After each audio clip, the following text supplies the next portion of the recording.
Does compound interest apply to stocks? This video was made to help you get a better understanding of how stocks can create wealth, and it will build upon what I covered in my previous video, compound interest investing in stocks. So to summarize, technically stocks earn compounded returns, not interest, okay? The returns that stocks earn are similar in some respects and different in other respects, and those returns come in the form of capital gains, dividends. Now, interest is typically very predictable. Capital gains, on the other hand, can be volatile, okay? And while dividends are more predictable than capital gains, they're still subject to a certain amount of volatility that interest in the form of returns typically isn't. Now, like interest, capital gains and dividends are going to be both subject to taxes, but the timing, particularly with capital gains, is going to be a little different in terms of taxes. So I'll put a link to the spreadsheet that I reference in this video and kind of a summary of notes on investssomemoney.com, and that'll be down in the description. And there you can also download the spreadsheet. It's the same spreadsheet I had for the previous post, but this time I'm going to cover, um, rather than the first few slides here, the last few in reference to capital gains and dividends.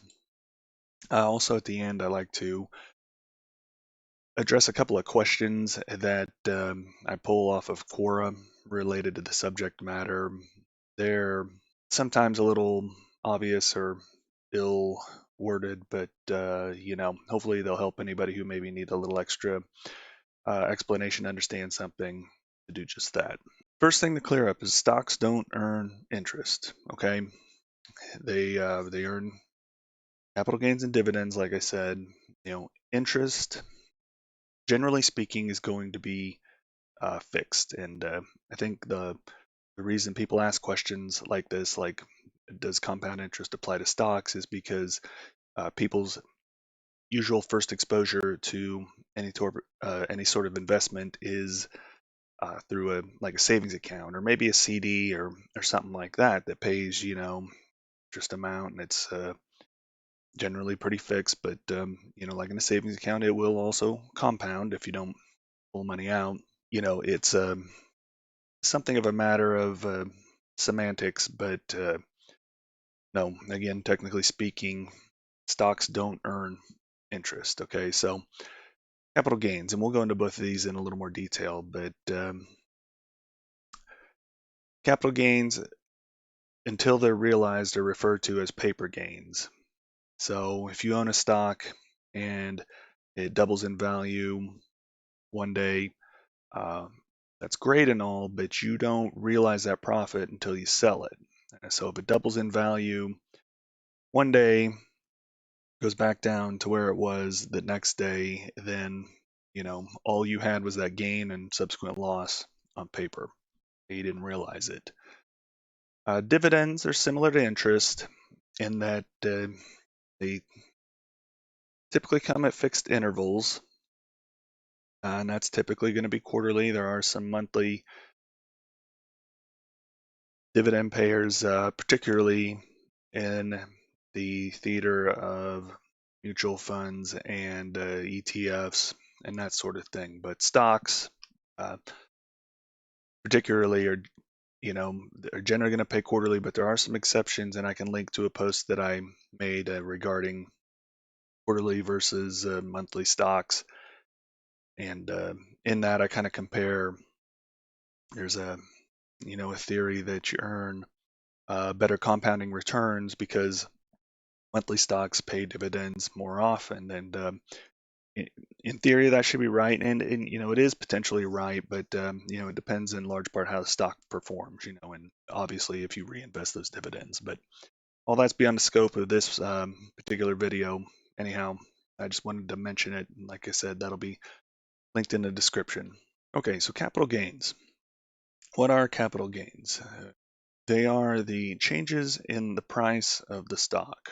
To kind of use my example earlier, stock that you bought for $10 and then the next day goes up to $20, it's going to have $10 per share of capital gains. It's going to have a 100% return for that given day. While that can happen, it's typically not going to happen, particularly over the long run. Or if a stock shoots up like that, there's at least a reasonable chance that it's going to fall back down somewhere closer to the level it was at. And the reason for that is because capital gains in general, over the long term, day to day, it can be very, very different, of course, but they're going to approximate the growth of the underlying company, particularly its growth in earnings. So you can expect if a company's earnings double, this hypothetical stock, if its earnings go from 25 cents a share to 50 cents a share, not unreasonable to assume that the price of the stock would double also. A lot of other factors at play there, but again, this is over the very long term, and the reason I say that is because stock prices will change day to day, sometimes drastically, sometimes hardly at all. Well, companies don't report earnings every day. They don't publish a daily income statement. They publish quarterly income statements and annual income statements. So those day-to-day changes are generally going to be milder, and they're generally not going to reflect what's happening with earnings. Long term a long-term issue. So capital gains compound until the stock is sold. Okay. What's important to note, again, to reference that previous example, is that say earnings go from 25 cents per share to 50 cents per share. So they've doubled. Let's say that was over the course of a quarter. Okay. So yes, they might go up 25 cents per share again next quarter, but they also might double again, and that would be compounding in the arena of capital gains. Okay, let's look at Amazon for instance. They're I assume they make a profit. I've never really analyzed Amazon, so if I'm wrong, my bad. But I assume they make a profit. I should hope so at 3,000 a share or whatever the hell they are, but they didn't get where they are necessarily by 10 cents or 5 cents or 25 cents changes in per share profitability. Particularly if you take splits into account, it's compounded. It's gone up, maybe not double, but 50% per quarter, or something like that, to where the 50%, and this is, again, I go into more detail about this in the compound interest investing in stocks post, but that's what compounding is it a company that grows scales up and has that see if I can draw my thing here the right way, has that exponential growth, the hockey stick growth. Okay, it's like a little, and then it just shoots up. Okay.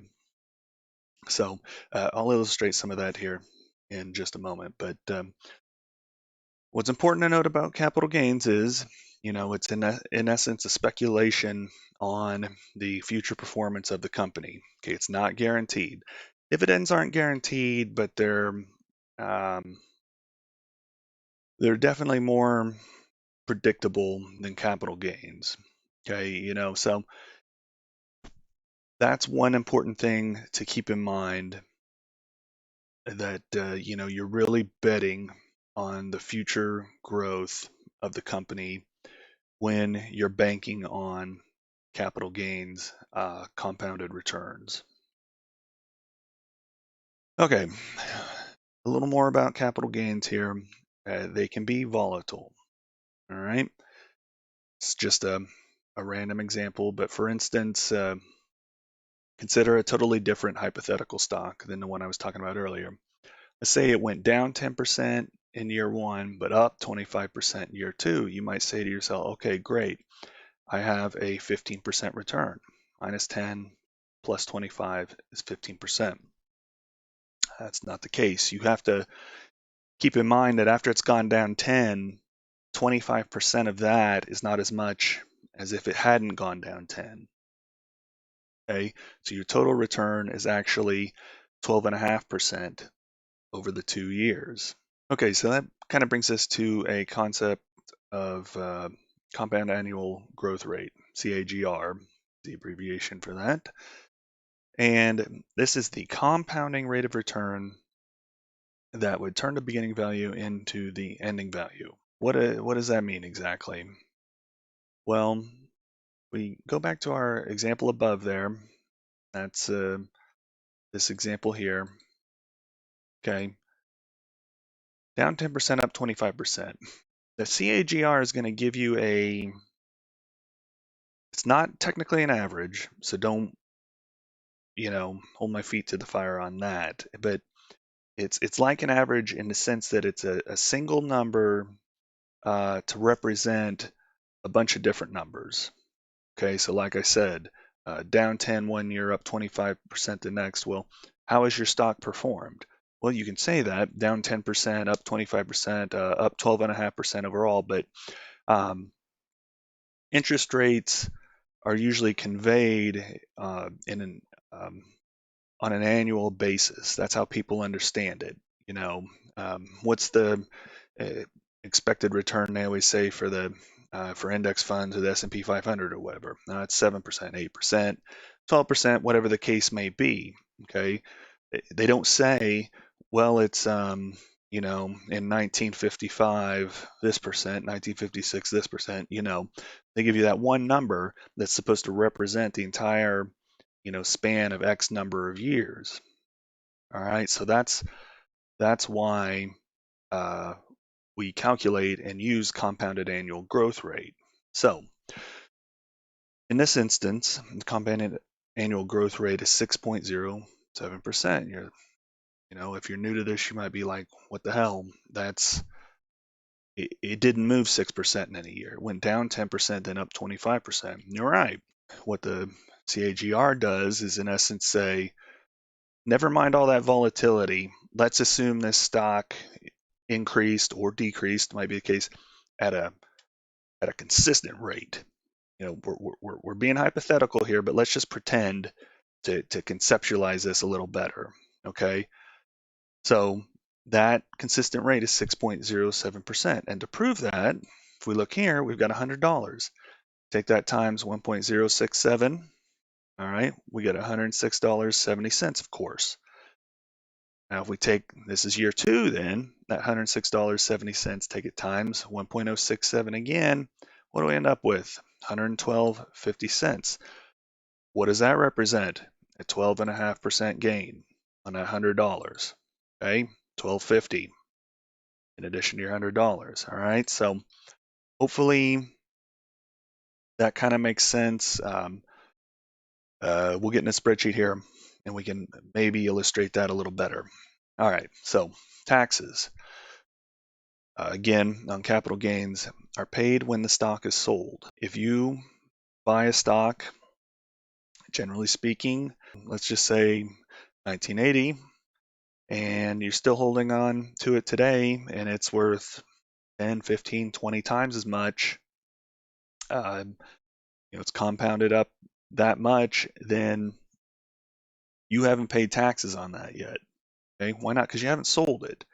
All right, the government's not always fair, but they're not going to charge you, hit you with a tax bill if you're holding Amazon. Let's go back to that, or Tesla, even better.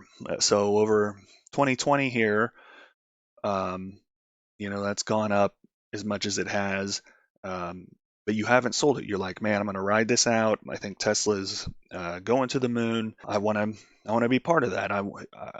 I was smart enough to make the investment in this company, and so I deserve to reap the benefits of what Tesla is able to accomplish. Okay, well, that's all fine and good. Yeah, so the government isn't going to say, oh man, this was up, you doubled your investment this year, so here's a tax bill for 22%. of what you made. Because then you'd be like, well, crap, then I got to sell a certain chunk of my investment. And if I have to sell it, it's no longer going to compound. So that is why um, you don't pay it till the stock's sold, because again, it can change tomorrow. Tesla um, probably won't, and I'm not making any predictions about what Tesla will do, but it could go back down to its 2015 level tomorrow, or no, let's say it did that on January 2nd or whatever the hell the first trading day is of 2021. If it did that, you don't want to have to owe a, you know, thousands of dollars in taxes for what it did in 2020, and now the rest of that disappeared. It's like, where are you supposed to come up with that cash from? So that's the reason, and that's why, without getting too terribly political, it's it's preposterous, and it's not to say that there isn't some sort of appropriate equilibrium uh, or solution that gives some sort of equilibrium, but it's preposterous when your Bernie Sanders types say, oh, look at all this wealth that the billionaires have made over this pandemic, and then, and they're right, they've made a lot of wealth, and certainly a lot of people have suffered economically, but it's paper wealth.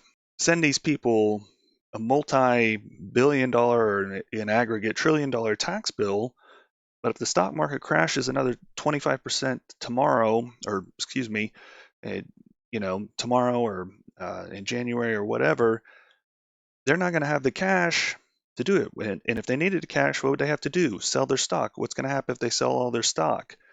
It's going to go down even further. Okay, it's going to be more selling than buying. So again, not to get political, not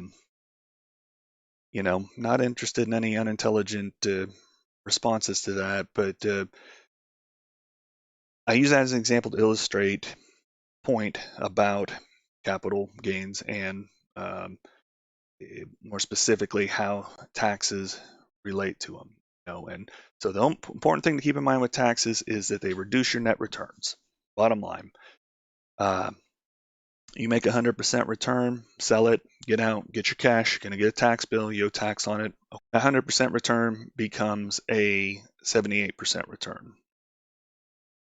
Generally speaking, because you're going to get 22% bill for the gains you make. So here's a little glimpse at the spreadsheet that I made. Again, this is part of a bunch of other worksheets that I had made for my previous post, previous video, Compound Interest Investing in Stocks.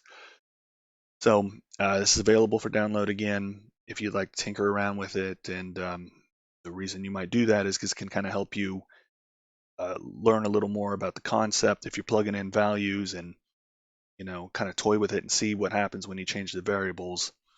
Again, it might help you understand a little better. So what do we got here? We got in this example, a $10 stock, and here's some example year-to-year changes.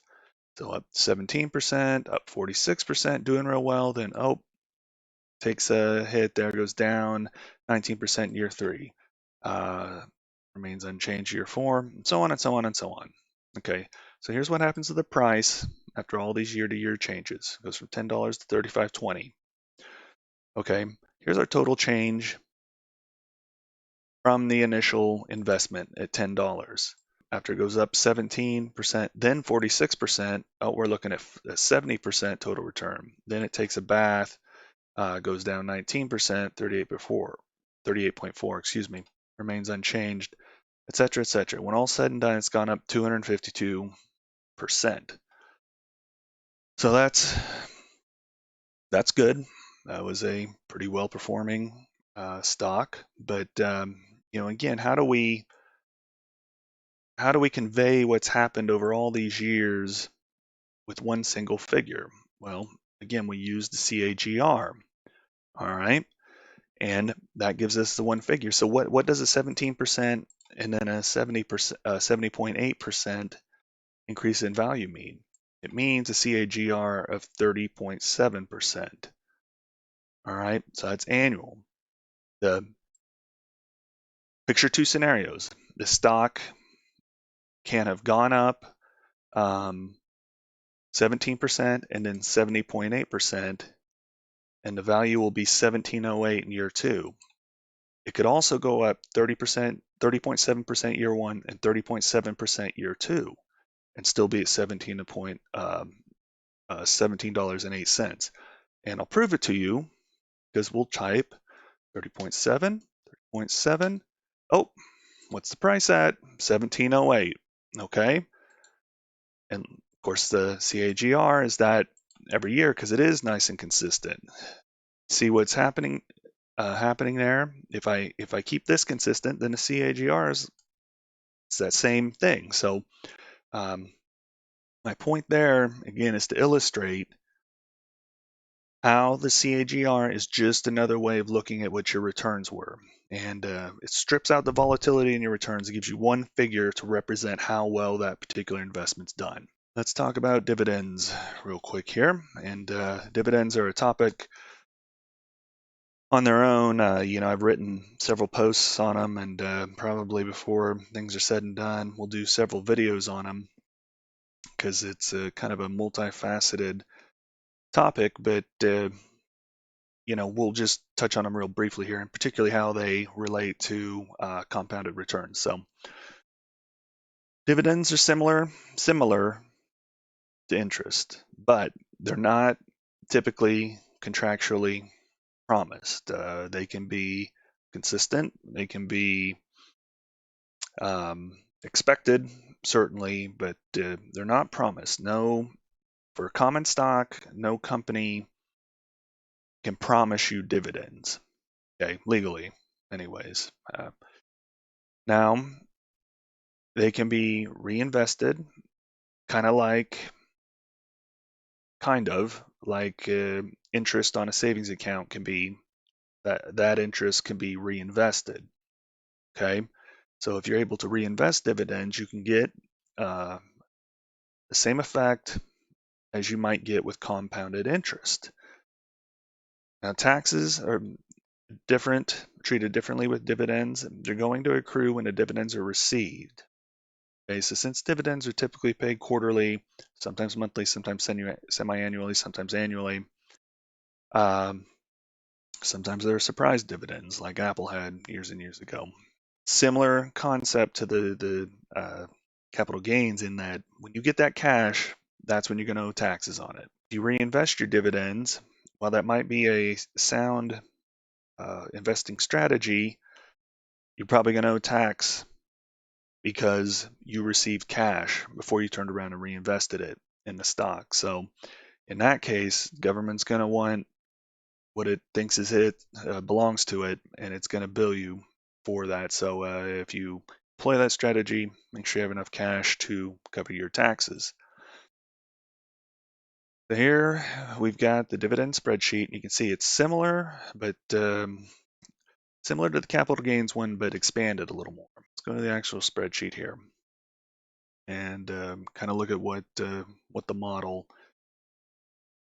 how the model's designed here. So we've got same thing, $10 stock price, and these year-to-year changes are the exact same we had on the capital gains spreadsheet. Okay, so that's the same. These are our year-to-year changes in the stock price. Start out with one solitary share, and we're making an assumption here. This stock pays a dividend, and we're going to reinvest that dividend, but we're assuming we can buy fractional shares. That's not always the case. There'll always be exceptions. Some brokerages will might let you do that. I don't know. I know dividend reinvestment plans with the company itself typically will let you do that. So that's not as easy as it sounds, but it can be done. So you just have to check with your brokerage, check with the company you're invested in, and again, all that's beyond the scope. So we're just illustrating here how dividends can compound.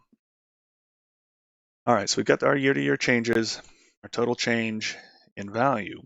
Now you'll notice this is a little different because the value is a little different. It's a little more. Why? Because we've got a 3% dividend every year here.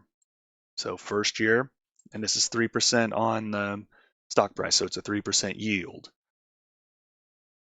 So technically the dividend's going up every year, right? Because the stock price in general is going up, not every year, most years. I put this in here for the sake of consistency. So this is what the dividend would look like. But what happens every year, we've got more shares because we take that dividend and reinvest it in more shares. And this, all we can do is just a fractional share, but it's still it. While the dividend yield stays the same, since we have more shares, we're going to, generally speaking, be having more dividends, receiving more dividends than we would otherwise.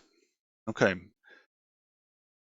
So we've looked at what happens with the year-to-year change here on account of capital gains, but just look at the dividends a little bit here. So let's just look at our CAGR at the very end, 16.5%. Now that 3% dividend yield meant overall roughly 3% higher CAGR. That's generally what we would expect because the dividends are, we analyze the dividends every year.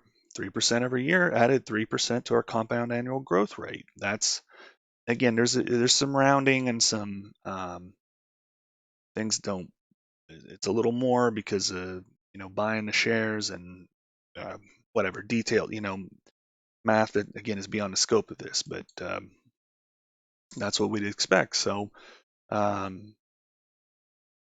let's look, what if the dividend's a little higher? CAGR's 19.5%. Oh, again, roughly 6% higher. Okay, so that acts as we would expect it to act. Okay, and now look, the total change here, 496.1%. That's a pretty stellar change in value over the course of 10 years, up from 359.7, which is also nothing to sneeze at. So I could sit here and tinker with this for hours, kind of showing the different effects of changing this variable versus that variable, different time periods, which I did a lot of in this presentation. Again, the presentation sounds boring. It wasn't a presentation, it was a video. The compound interest investing in stocks video. So if you're interested in that, check that out. But hopefully that illustrates a little bit on how changes in dividends can affect changes in compounding. If you want to do more, you can make, if you're good with spreadsheets, you can probably make something like this on your own. If you're not, don't have the time, don't care to, and just download this and tinker around with it. Okay, so that's the main part of the presentation, video, not presentation. I gotta remember that. Okay. Look, if you're watching this video, particularly if you watch this far, you're probably pretty new to investing. So I'll have a link to the Simply Investing course down in the description. That's going to give you, obviously, a comprehensive kind of education on investing, things like this, a bunch of other topics, a lot of topics that I'll cover ultimately, but